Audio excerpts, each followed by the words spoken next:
it's Ron Brown with Tech for Senior Live.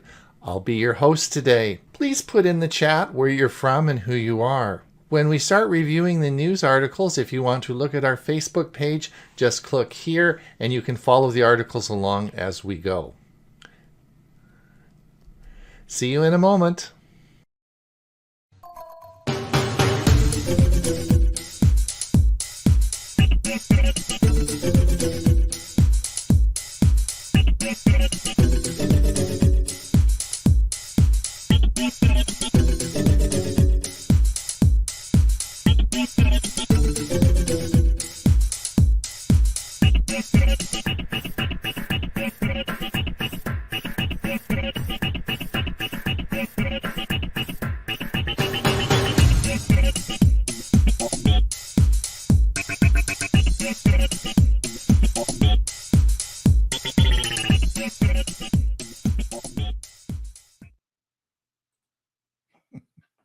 Good morning, good afternoon, wherever you are, whatever time it is. Welcome to Tech for Senior Live. This is a show where we go over all the news of the week, and we've assembled today a great cast of learned people they're going to help us review all the news that has occurred this week. And also we're going to talk about Passkeys, because of course this is what lots of articles this week on Passkeys and the changes Google has made to that. So we are going to discuss that in the first part of our show. But first of all, you're probably wondering who we are and where we're from, and what if you're new here. Well, we're a group of seniors, and we have our main show on Monday. That's called Tech for Senior, and it's we're in our fourth year, and I think this is 185th show we've done. I think maybe the 186th is coming. Anyway, we do this on our Monday show, and our Monday show is a Zoom show. So if you want to see us on Monday, and you should come and we have a lot of fun on Monday. It's really a great show, and come and join us on our Zoom meeting. And all the details I'll put up here. All our details, there we go, are at www.techforsenior.com, and come and join us and have some fun. We do record the meetings, and we do put that over onto our YouTube channel. We also stream it over to YouTube. So those of you who are watching our show today on YouTube, it's the same place. You can also watch us as well on our Monday show. But today it's not a Zoom meeting. So all of you people, I see some of you are already logged in over on our Zoom site. No, it's not there. It's this is we don't do it. This isn't a Zoom meeting. We stream this out from StreamYard, and we stream it over to Facebook. So you can watch us on Facebook, or you can watch us on YouTube. And again, there's a big button at www.techforsenior.com that says this will take you to the show. So just click that, and it'll take you to the show, and we'll have some fun today.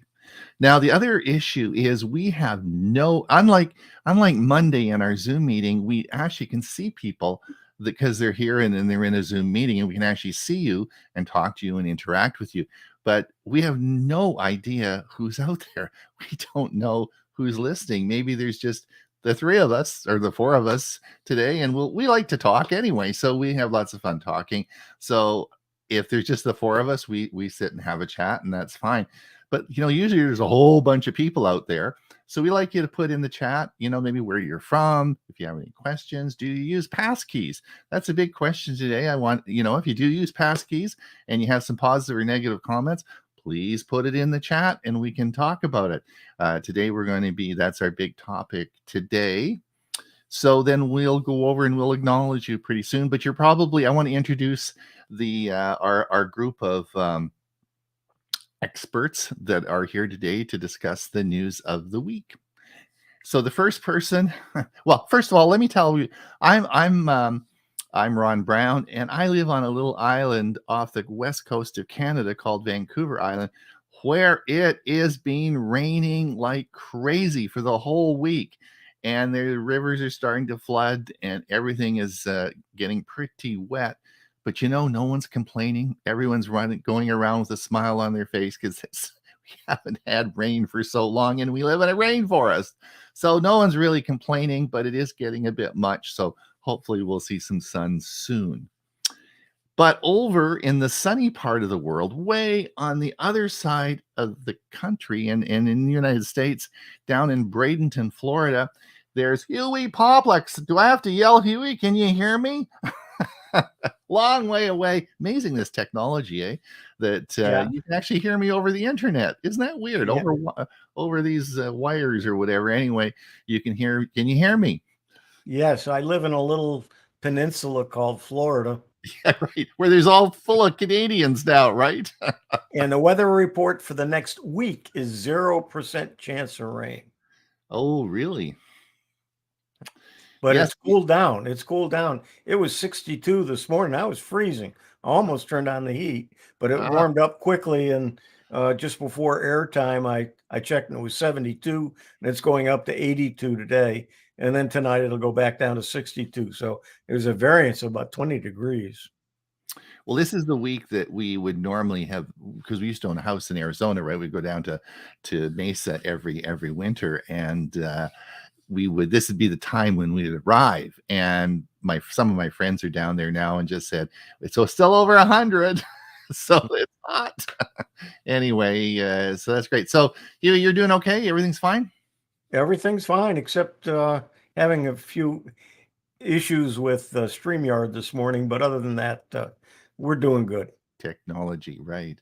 And then, of course, from Pine, Arizona, we have our expert on security. He's been with us since the show started way back 4 years ago. He keeps the bad guys out and the good guys in. He also is a world lecturer. He talks on different countries. This is being security month, cybersecurity month. He's talking to so many clubs every day about cybersecurity. This is Bob's biggest month of the year, and he also is kind enough to come to our Thursday show and impart knowledge as well. He's a prolific producer. There you go. How's that? Prolific producer of videos and all sorts of technology. So Bob Gustisha from Pine, Arizona. No, I haven't moved. I'm still living in Los Lunas. Not Pine, Arizona. Los Lunas. That's right. No, right. Sorry. Pine, Arizona is Ray. Senior's moment. Give me a break. It's a senior show, right? And I wonder, maybe I moved to where Ray is and Ray moved over to where I am. You know what? We didn't put on the screen we usually have where we're from. You can just watch the screen. Anyway, I think if you take away the bottom third, I think that comes back. All right, we'll maybe put that on. So anyway, all right, Bob. So you're doing good. You're a busy guy. Yeah, well, it's nice to be busy. At least I know I'm still alive. There you go. There you go. It was a while not too long ago. I wasn't so sure about that. So back to being busy, and I enjoy that. There you go. And so the traveler who's just finished a month-long road trip, who is our music director for our Monday show. He, by the way, is from Pine, Arizona. I'll tell you that right off the start. And he also is the president of APCUG and must be awful trustworthy because he's also the treasurer. And Carol, his wife, says he's a nice guy. So I guess that's Ray Baxter from Pine, Arizona. When he unmutes himself.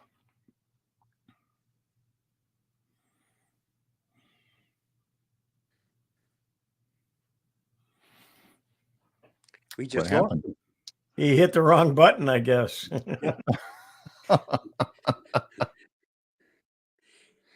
Whoop. Now what happened? Now Ron did too. Now Ron's gone. Now Ron's back. There we go. Oh, we're having fun today. Why don't you take off the tech? There you go. Now it shows us where we're from. So now we're back. And it shows where we are from, right? That's right. Hopefully Ray comes back. He's not down the waiting room. Okay. All right. So hopefully he'll be back. He obviously pushed. Oh, here he is. You pushed the wrong button, did you? Apparently, We're having a was- hard time today, right? yeah. Well, it's hard for me to get back in the groove here. There you go. Well, I think there's a streamline issue or StreamYard issue.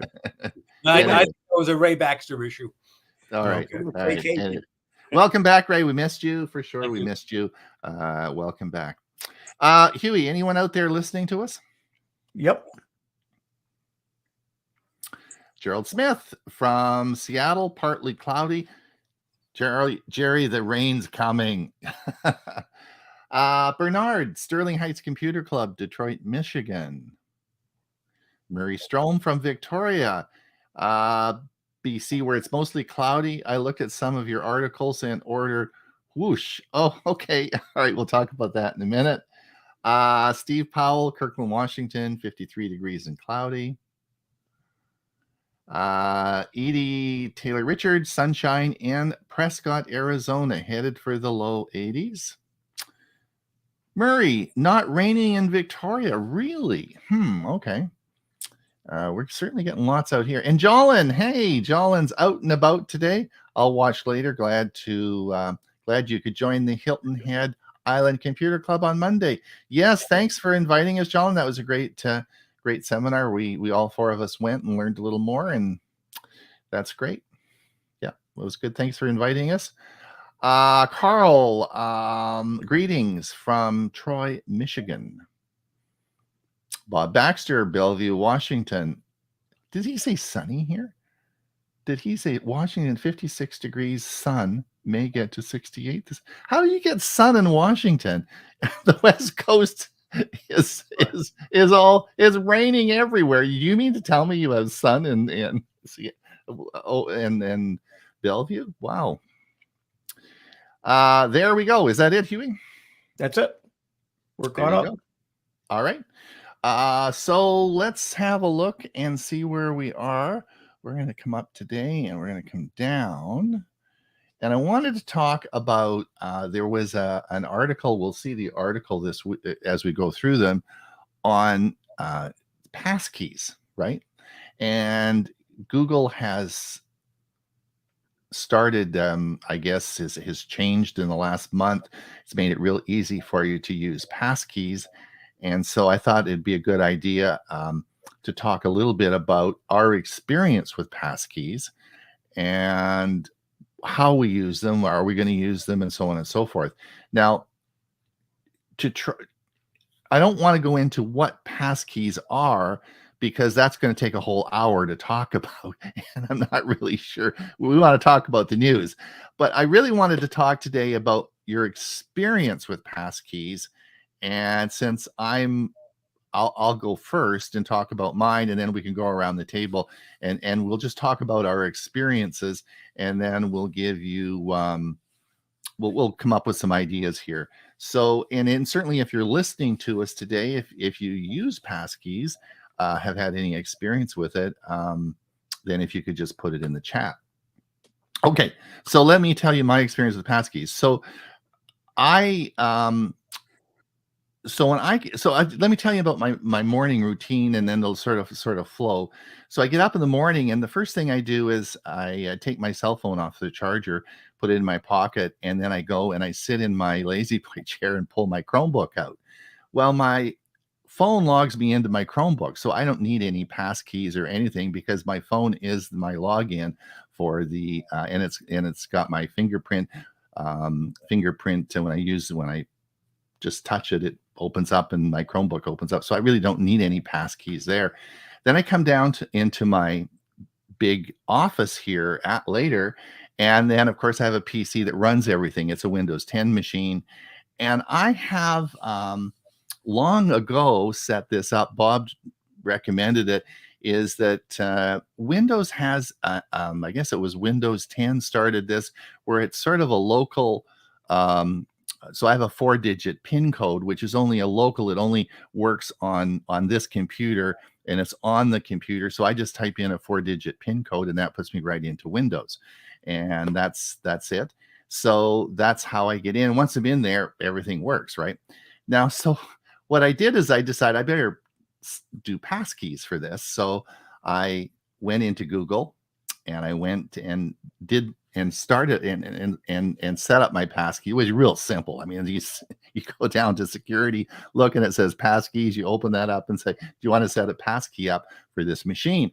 And I did, and it was super simple. A couple of little clicks and away I go. And so when I now enter in, it says, do you want to do, you can use a fingerprint scanner, you can do facial ID, or you can use a 4-digit PIN, which is the one that Windows, of course, which I use for Windows. And I tried the bunch of different ones, but the problem with the cameras is I have 5 cameras in this studio. And the one I'm using now is a DSLR. So I have to hit the button, turn it on, and then I have to physically get up and turn the camera on.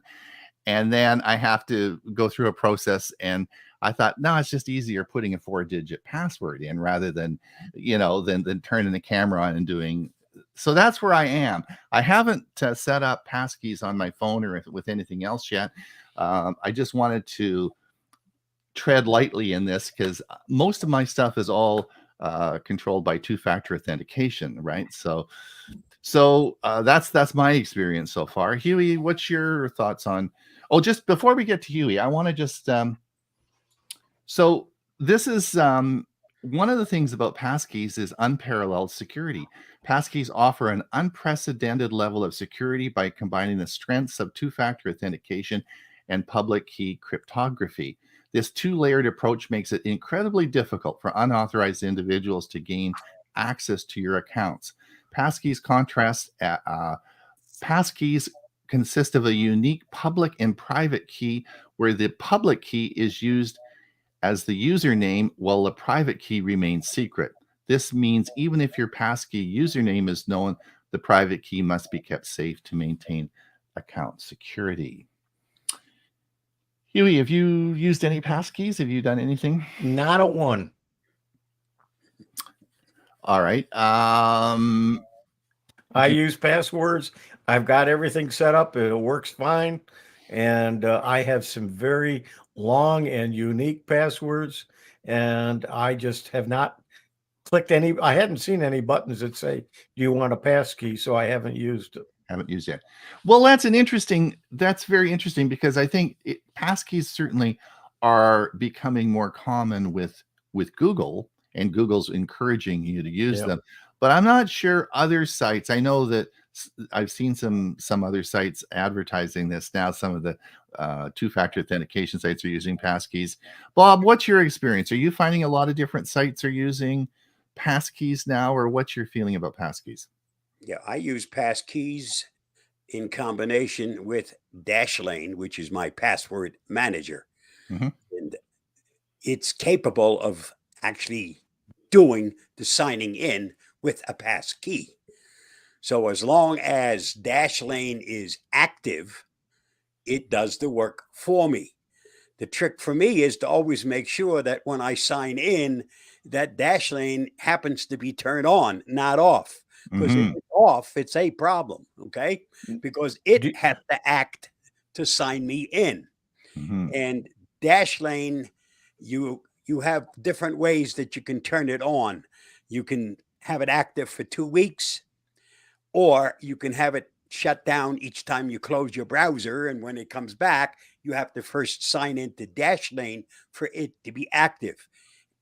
But if something else now comes up and it wants to verify, and Dashlane is what does the verification, then you got a problem. You got to start juggling in order to get Dashlane active so it can say, oh, yeah, okay, this is, do you want to? Yes, I do. And that's it. Finished. But Bob, do you automatically start Dashlane then when you start your computer? No, because it's only on my browser.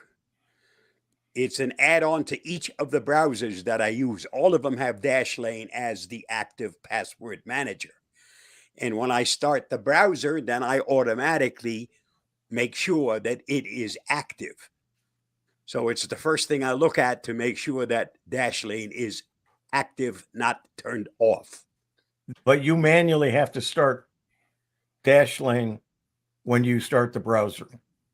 No, it starts by itself, but it can either be on the on or off position. So it either listens or doesn't listen to what's going on while I'm on the internet, as far as signing in passwords.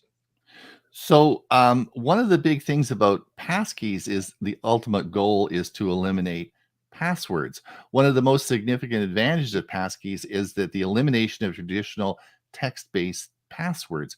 This is Correct. a game changer in the fight against cyber threats, as text-based passwords are susceptible to breaches through methods like phishing, brute force attacks, dictionary attacks. Passkeys replace these passwords with an entirely different, more secure approach,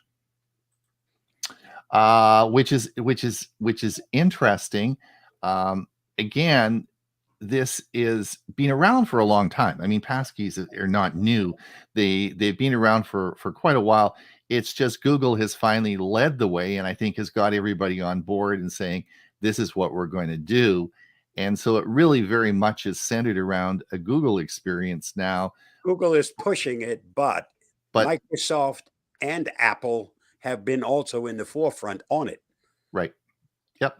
Ray, what's your experience? What's I believe I've been probably using passkeys longer than any of us here. Mhm. Starting with a 12-year-old HP laptop that I have that has a fingerprint reader.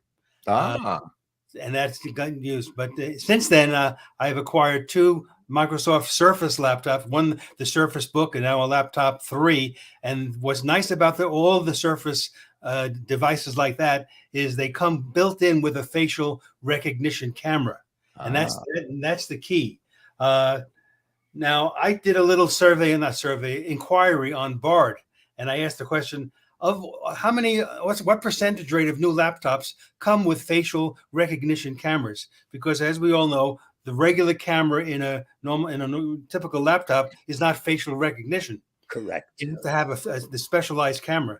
And the answer from Bard was only 20 to 30% of new laptops come with a facial recognition camera. So that's leaving out a whole bunch of people who could be using the free Windows Hello service. So that, to me, the benefits and convenience and the security, they're obvious, but I bet the extra cost drawback is stopping many consumers from making this necessary purchase. Now, I love using Windows Hello, so I went out and bought this Logitech Pro 4K Pro webcam, which is a camera that has facial recognition. So even on my desktop, all I have to do is turn it on. It sees my face. I don't touch a key or anything, and I'm automatically signed in. And that's the biggest benefit. And now I'm finding more and more services, particularly banks, as an example, are in sync with that. So when I sign into one of my bank accounts, the Windows Hello takes over and signs me in without me having to put anything in. So this is the way to go. And I recommend that, you spend a little extra money if you're looking to buy a new computer. Let's say you're out to buy a Windows 11 computer now or in the next year or two. Buy one with a facial recognition camera. I predict soon they'll all have it. But for now, you're going to have to pay extra. But I think you get your money's worth. So I guess the advantage of the other question is, why not just use a fingerprint reader? I guess because the computers I have don't. The newer ones don't have fingerprint readers. Right. Yep. Right. So you can't use it that way. Right. So do you have right? Okay. Now, so part of, again, with passkeys, our phishing attacks are a common method used by cyber criminals. Bob's done a lot of videos about this to trick users into revealing their passwords. Passkeys mitigate this threat by making it practically impossible for attackers to replicate the unique combination of your public and private keys. Even if an attacker successfully tricks you into revealing your public key, they still cannot access your account without the private key. So without getting into how that public-private key works, just to let you know, it's a very secure system. And it really, you can't screw it up really too difficult, Bob? A private key, that's your device, whatever you're using. Your camera, your device, your fingerprint reader, whatever. Okay. And they're not going to get a hold of that. There's no way they're going to do that. Right. I'll make one more comment. Something you know and something you own. Right. One last comment on my end. when I was teaching at the local college here, the college actually changed over from password to passphrase. Mhm. Okay, right. Yeah. Passphrase is a big improvement over a password. It's a phrase that may have 20 or 30 letters in it that you know, but that it really is hard to break. Even something as simple as my favorite color is blue. That's something you know, but it would be really hard for the bad guys to crack that. So if you're not ready for passkeys, consider changing your important passwords to passphrases. Phrases. That's very good. Thanks, Ray. The one problem with all of that is passphrases, pass keys. I don't care how secure you make them. When there's a breach, the bad guy now has it. That's why you need that other way of identifying you with something they can't steal. Well, passkeys provide enhanced security. They also simplify the authentication process for users. Traditionally, two-factor authentication methods often involve multiple steps, such as receiving a code on your phone or answering security questions. Passkeys streamline the process by requiring only the possession of the private key, which of course is on your device, making the login faster and more user-friendly. So that's key, is that in order for the public to buy into this, it's got to be simple, right? It's got to be real simple to use. And two-factor authentication isn't simple. It is. A lot of people find it very complicated. In last Tuesday's newsletter, I devoted my article Right, to to passkeys. Yep. Yeah, I saw that. I'm noticing some of the AI websites. I guess they haven't figured out how to do passwords or what they want to do. So as soon as you log in, you put in your email address, and they send you an email. As soon as you click it, then you're logged in. Logged in, yeah. It's not two-factor because there's no password involved. Right. Huey, are there any? I see there's some probably more comments before we get. Yeah, there is. Let's see where we left off here. Right here. Carl says, anyone who says not in the groove yet used to own a 78 RPM record player. Richard, hello, hi, Richard from California. Going up to 93. Wee, that's hot.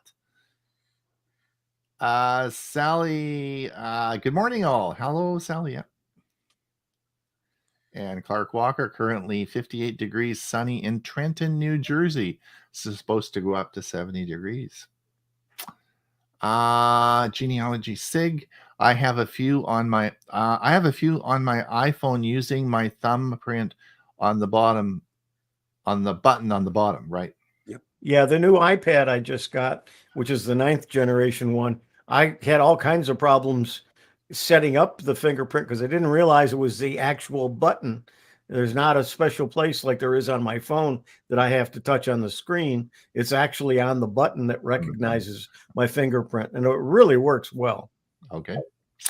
There you go. And I use Bitwarden as a password manager, common one. Yep. Steve Parker, does Center Cam have facial recognition? No. Okay. Well, Bob knows the answer. Neither does the camera I have. The only camera that I have that has facial recognition is the cheapy Walmart camera computer that I bought about 3 years ago, which is Windows 11 ready. Only has 256K on a SSD, has 8 gigabytes of RAM. That one has facial recognition. The problem is it's a small laptop, and I have it sitting underneath a desk with a monitor up on top.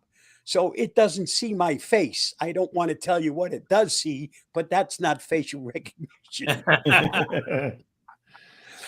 All right. Gerald says, what about using multiple devices? Good question, Gerald. One of the things you have to understand about passkeys is that passkeys are specific to your device. So, for example, if you have your phone and you want a passkey to get into your bank, it sets up the relationship between that passkey. But if you had a PC or a Chromebook and you were going to use a passkey, then you have a second passkey that it sets up. Now, Right. you're going to say, so at the end of the day, though, I guess the four of us are going to say, this is going to be crazy. You're going to have hundreds of passkeys, and Who they're cares? all, well, that's the point. That's the point, Bob. You're going to have all these passkeys, and you're going to think about the same thing as, oh, I got all these passwords to remember. The point is, the whole point of the passkeys are you don't have to remember any of them. You don't actually, when you go to a site and you're logged into your phone, you don't actually have to do anything. It will just automatically log you in. The passkeys work, and you don't have to remember the passkeys. There's no codes or anything you have to remember. It's much simpler, but it is device specific. And the other thing is, you can change you could go in and you can, at any time you want, you can remove a passkey, and you can create another passkey. It's not a big deal. Does that mean you have to have a passkey for each device? So if I go to my Chromebook, it doesn't have any of my passkeys and I got to start over again? Yeah. Well, you have to create the passkeys. It's not Sure. starting. Yeah. It's not starting over, Huey. It creates a passkey that identifies that device. So anytime you're on it, it automatically signs in once you've set up the passkey. Okay, and it's done automatically. You go to another device, it has a relationship now. But once it's done, it's finished, and it only finished. takes a second. Now, what You know, prevents you can- somebody from going in on a third computer, signing in to with my name and have it create a They need your passcode? name, they need your passcode, and they need to identify. So they're not going to be able to do that because they don't have that. The rest of you need everything. They need So- your face. Hold on, we got to get going for the news. So we could do this. We could have this long. I knew Okay. this would happen because we could talk about this for quite a long time. We want to do the news now, so let's move on. And did we do all the? Yes, articles? we're up to date. We're up Yes. to- Okay. All right. And- Let me. Don't forget to update. I did.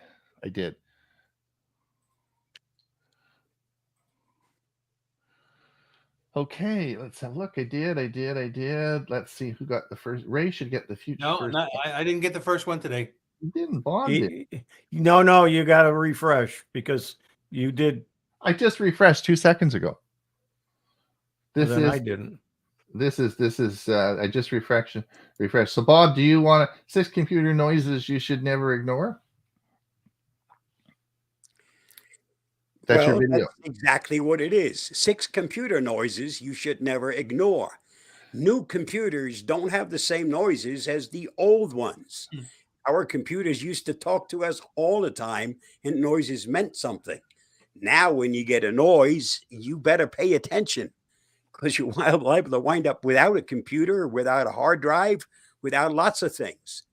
And this explains those noises that you need to pay attention to. So you can either play it on our Facebook page or you can play it with this link, but don't do that if you're going to watch the show on Monday, because I think I'm going to use this for the Monday show. So don't watch it if you want to watch our Monday show. Good, it's a good one. Huey, do you want to scroll down? And are you sharing? No, let me go ahead and do I'll that. let you work at that while I will go down, and I can't see Ray's. I can't see Ray's. Ray, can you see your articles? Do you want to talk about it? Here we go.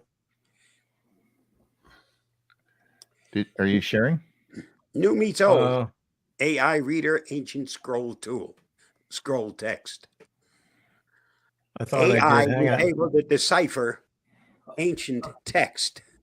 So I call this new meets old, and it's where AI is now able to read the ancient scrolls. So there are more than 1,000, and they're known as the Herculaneum scrolls. They're nearly 2,000 years old. They were buried deep under the mud in the 79 AD Mount Vesuvius volcano near Naples, Italy. And they were discovered in the late 1700s, I think. They feel they belong to the Julius Caesar family. But because of their age, they did this a couple of times, as they unrolled them, they fell apart. They just crumbled into dust. And even if they were unrolled, the writing and the faintness of it by this time, they're unreadable. They're illegible to the human eye. But today we have something called virtual unwrapping and computer tomography, it's called, and it's used to scan each coiled up scroll and explore them using this advanced AI that has been trained to find the ink on the page. So Wow. so far we've only gotten one word, one Greek word, the word for purple has been found, but much, much more is expected to come. So imagine we'll be able to read at some point writings that were done 2,000 years ago. Oh, wow. That's crazy good. Yeah. And So what that's- did that say? Did it say what that said? It just said the word purple. I mean, that's the only word they've been able to pull out yet. So this is in its infancy, but the idea of today's technology being able to open up past secrets of the past is amazing. Amazing. All right. Huey, can you scroll down to the next one?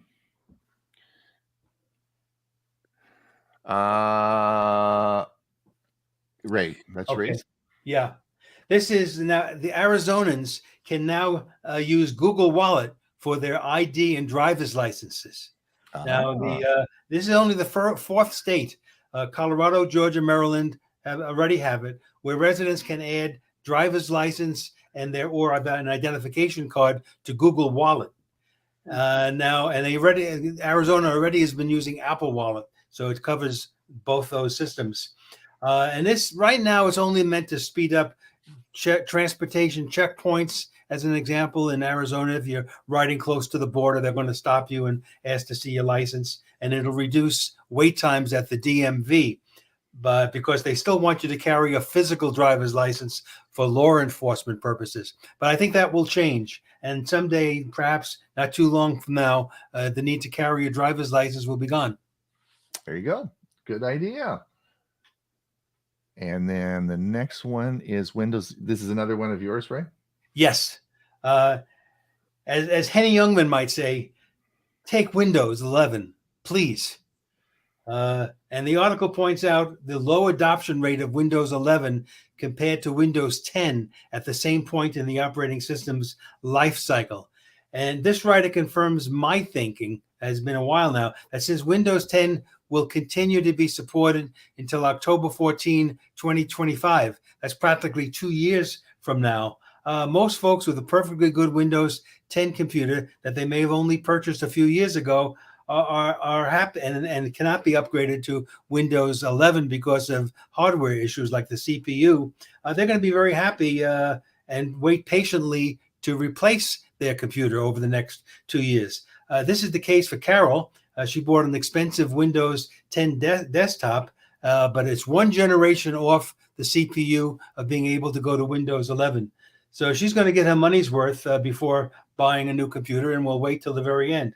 And who knows? By then, Windows 12 may be available. And then she definitely won't be able to update it. And I'm running Windows 11 on a computer that should never be able to run Windows 11, but Microsoft decided to update it to 11, and it's been running fine for the last 2 years. Wow. Now I've got an article which we'll either get to or not get to farther down that says that worldwide Windows 10 is, I believe it was 70 some odd percent is still using Windows 10, and only 23 point something is using Windows 11. Yeah. So worldwide, very, very, very low adoption of Windows 11. What's amazing, and when they publish those kind of statistics, Huey, how many people are not only using Windows 10 but are using Windows 7, and some people are still using XP.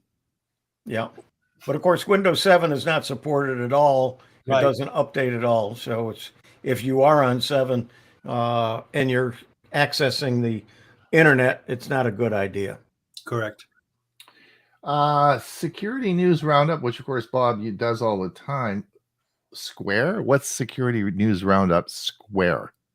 It's just a promo for a security news roundup from a new AI tool that I discovered that creates music. We might even hear some of that a bit later. Just hold on there. In fact, I think this is Yeah, it's coming up now. So I think if I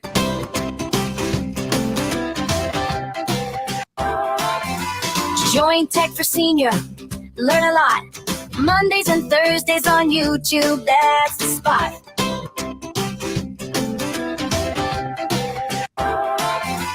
Join Tech for Senior.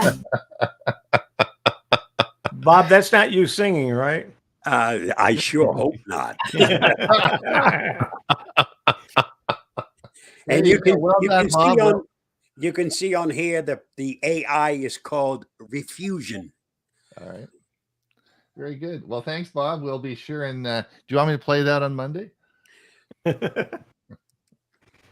Now this was an interesting article came out this morning. I don't know if you guys saw that, but Windows 11 gets a nifty change to make logging onto your Wi-Fi easier, and guests will be able to hop on your Wi-Fi simply by scanning a QR code. I thought that's pretty cool. Does that go to the guest account on Wi-Fi or to the main account? I don't think it makes any difference. You can set it up either way. If you have a guest account, you could certainly do that. But in our guest bedroom, we have, of course, the Wi-Fi passcode there for whoever comes and visits. So this would just be a QR code. You could sit there and scan your QR code in. Wow. So I thought that was sort of cool because Yeah, I can never remember what the passwords are, you know what I mean? So just having a QR code to scan, I think is pretty cool. And and I guess, Bob, you probably are I think this is on the beta channel. But this is, I think, only on Windows 11. So that may be another reason to to switch if you wanted. Anyway. It works. I can tell Do you do that, much. Bob? Oh, Do you yeah. do that? Yep. It works. Now, the other one, did you happen to see this? Is the multi-billion-dollar deal. This was in the, Microsoft just makes money hand over fist. But guess who's going to be one of their biggest customers? Amazon. Amazon is paying billions of dollars as a deal to use their cloud storage and use Microsoft 365. So that still depends on whether or not they can get out of a commitment they have with Google. Oh. Uh-huh. Anyway, interesting stuff. The other one was this was an interesting one. I don't know if I have the Pixel Buds. If you have any sort of buds that you put in your ear, you'll know the terror that you have when one falls out, particularly if you're mowing the grass and you can't find it and you're worried about running over it with the lawnmower. And it, some of these, I think the Pixel Buds are around $300. So it's really not very good if you lose one of these things. Or so anyway, Google has just made it easier to buy one of them. And you can buy actually one of these, left or right, because they're labeled, and you can buy one of them, or you can buy a case, just a case. So they have parts available you can get directly from Google. And if you click, I'm not going to go through it, but if you click on the article, it takes you to the Google's help page, and there's a online form you can fill in, and they will replace your one of your. Have you guys ever lost one? Have you ever been mowing the grass or out jogging or whatever? Have you ever lost one, Ray? No, here's mine, and I've never lost one. I've learned a long time ago to take good care of my electronic equipment. Yeah. Well, I haven't lost it, and I didn't have to pay for mine. Mine came with my Pixel 6. Yeah. Do you have the Pixel Buds? Bob, do you have the Pixel? Yeah. Yep. I've got some earbuds. I just don't use them. I use one of the bone conducting headsets. I've got 3 of them now. Right. Plus some other ones that just go over one ear. Right. But for those who are active and outdoors and maybe jogging with these, or I said, particularly I'm usually in the yard working, and that's when I'm wearing them. And sometimes they just pop out, damn it, you just don't want to lose them. Anyway, so that's just that let you know. Now, okay, here's what we were talking about earlier is about passkeys. Now, we have talked about WhatsApp as an app now, and you, of course, need to log into WhatsApp, but WhatsApp now uses Passkeys. So on my, and that's what I'm going to do today, probably later, is I'm going to set up on my phone a passkey for WhatsApp. So this will be a unique passkey for WhatsApp, and it will be on my phone. So when I open the passkey app up, it will automatically log me in with passkey. So that's if you're interested, that's available now. Oh, um, Murray's already read the article and he already bought the product. Did you guys see this article today? Did No. you know? Have you? I mean, how many of you guys have been to the Apple stores? I mean, when you go to Apple stores, they you never see any smudges or any fingerprints on Yep. any of the devices, right? They're always pristine. If you guys if you haven't been to an Apple store, you probably don't get that. But they you would think with all those people in there all putting their greasy little fingers all over, you know, the screens would be all smudged and everything, but they're not. They're always pristine clear, and that's because they use, if you read the article, they use Whoosh. And I'm not sure if this is an ad for Whoosh. That I was trying to find this out, so I don't know. But anyway, you can. It's certainly available on Amazon, and it's called Whoosh, WHOOSH. And you can. And this is exactly what Apple uses in their stores, and it's a it's screen- $17.99 if you have an Amazon Prime account. There you go. US dollars. There you go. And there's all the Apple people doing their whooshing and cleaning the screens to keep them clean. So I thought, well, that's interesting. So that's I know that Murray from Victoria already said I already bought some. So that's sort of cool. Huey, any comments? We're moving into our last 15 minutes here. Let's see. I got to see where we left off here. Just one. What about using multiple devices? I think we answered that. We did. Yeah. Murray says, my wife lost a hearing aid while visiting our son. We are pretty sure the dog ate it. That's another thing about it, you know, our earbuds. Yeah. 1999 in Canada. There you go. That's it. That's it. Okay. Let's come down. Oh, now this is really interesting. This is good. This is a big deal, and I wanted to get your opinion on this. Everyone, this is a really big deal. So when I get up in the morning, remember I said I get up and I get the coffee on in the morning. The first thing I do is I turn the news on, but I don't watch it on cable TV. I watch it on YouTube. And all the news that I want to watch is all available streaming without advertisements on YouTube. Now, YouTube has made a huge investment in the news as it tries to become first place for the breaking news and the news services. And when I started listening to news 3 or 4 years ago on YouTube, there weren't that many news channels. Like it was really not much of it was really hard to find.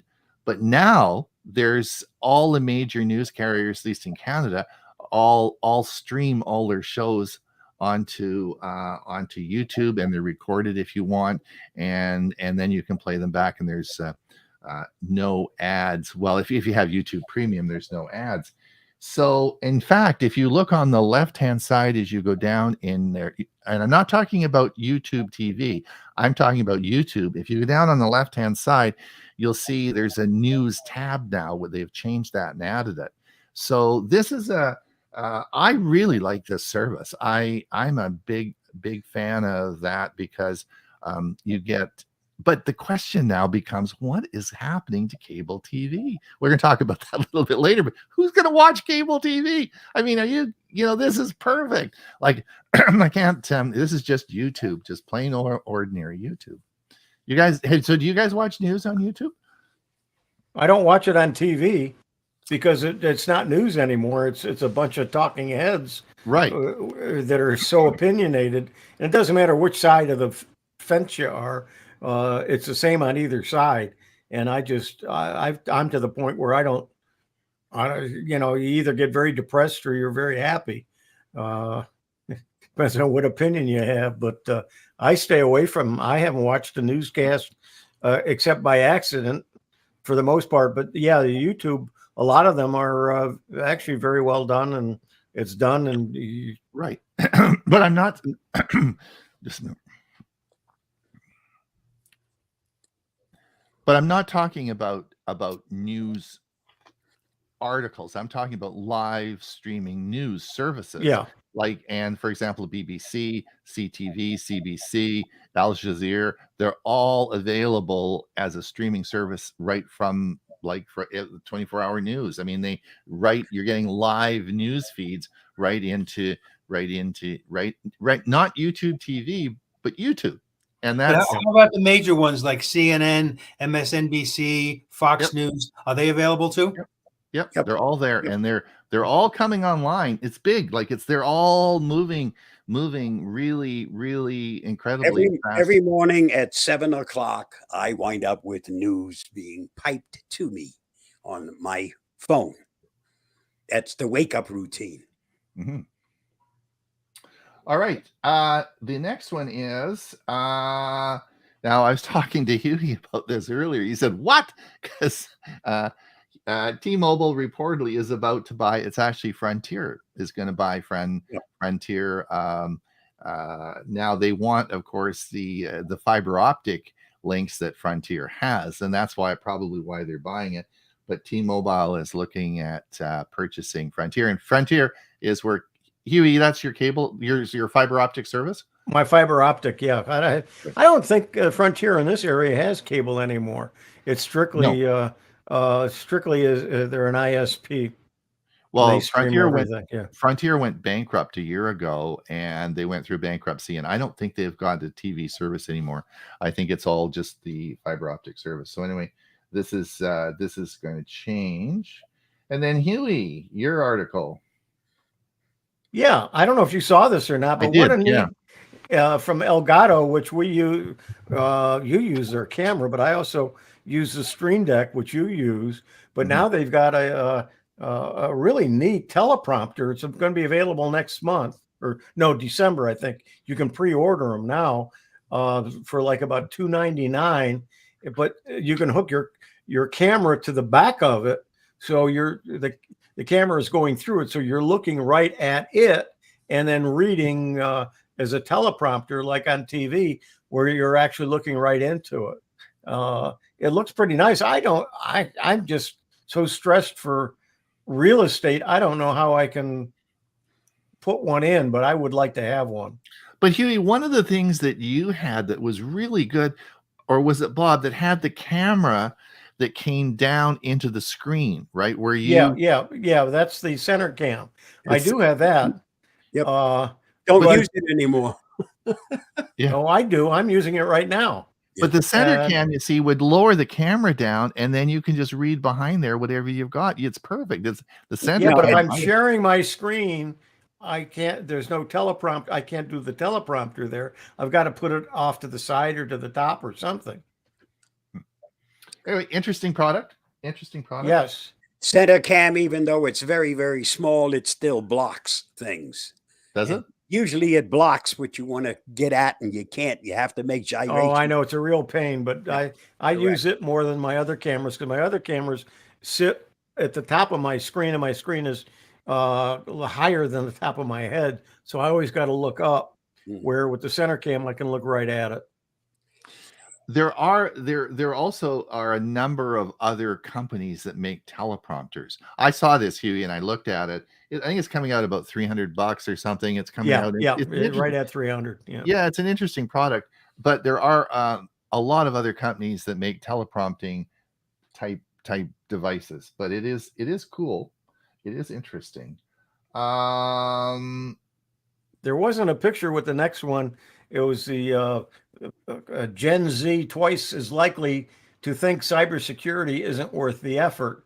And Gen Z is those born around the late 90s, 97 or so, through In other words, they're going to be up to about 25, 26 years old, but as young as 10 or 11.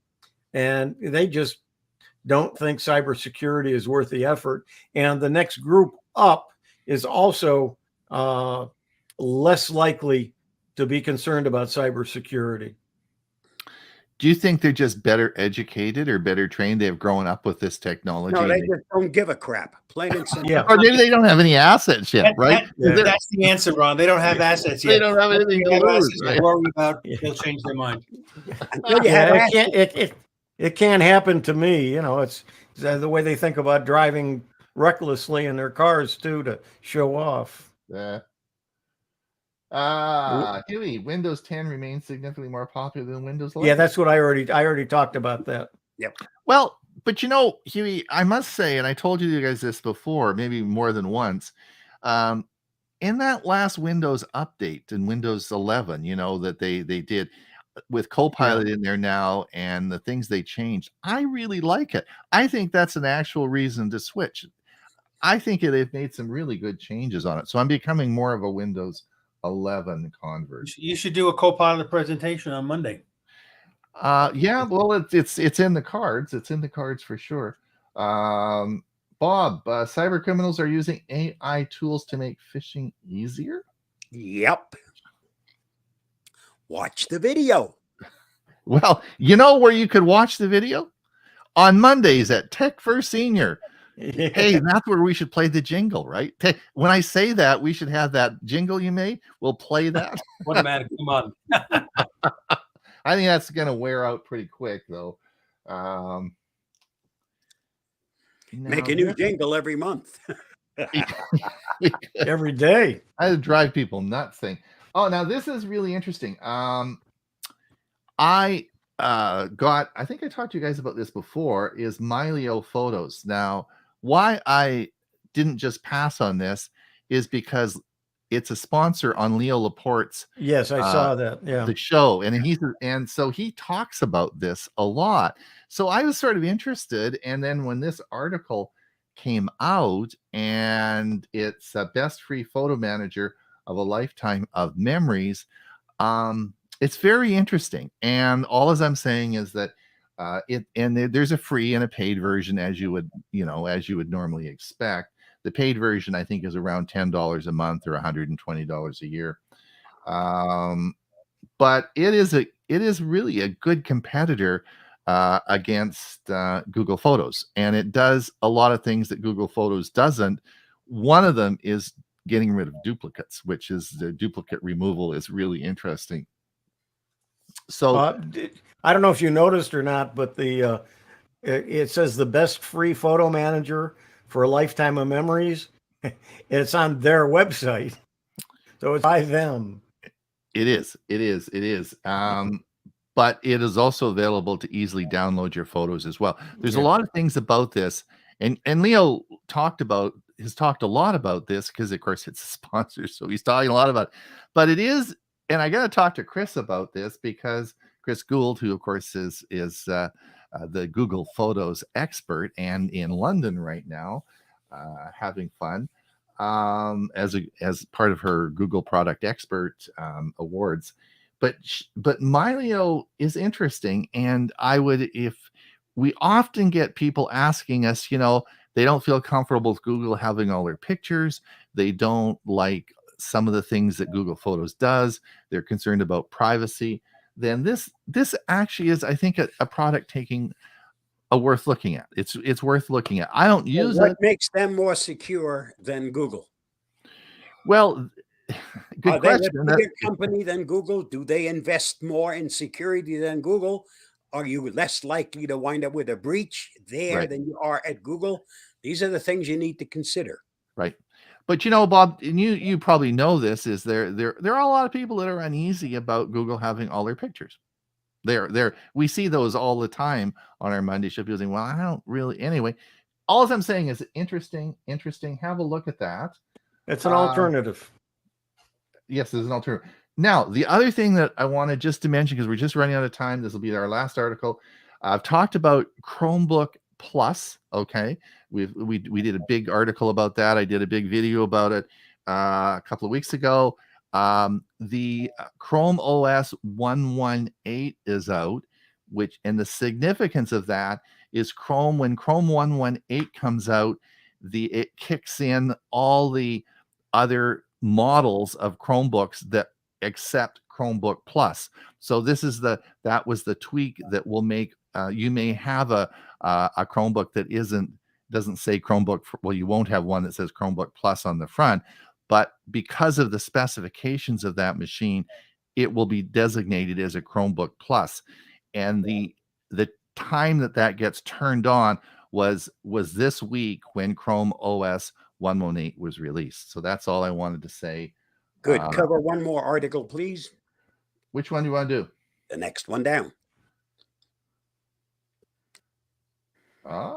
Another video. Basic steps that supercharge your security. An article worth looking at, or a video worth looking at. Thanks, Bob. That's excellent. Well, Huey, any final comments that anyone has before we have to run on? Let me switch over back to, let's see. Richard says, I watch the free places that have news, not on TV. If I paid for all the channels that have premium, etc., I would cost me as much money as cable TV. Yep. And more, yeah. Murray says, some genealogists use it to organize ancestral photos. Oh, okay. Yeah. Interesting. I hadn't heard of MyLeo before, but it's, as I said, since, Leo was sponsored, I listen to him all the time. It was interesting, and doing a bit of research on it, it does look very interesting. Well, listen, I want to thank everyone for listening to our show today. Thank you for coming. Thank you for supporting us. Hopefully you'll come back again next week. And don't forget, come and see us on our Monday show. I'll just put our link up again one more time before we go. This is come and have some fun with us on Monday. It's always a lot of fun. Ray has some toe tapping music. Bob's got his security news update, and Huey and I have always got lots of videos to show. We had a heck of a good time. So I would encourage you to come if you haven't. And otherwise, we'll see you back here next week with more tech news. And Mondays is interactive. It is much different than today. It is. All right. Thanks everyone for coming. Thank you so much. And we will see you in a week's time. Bye now. Bye-bye.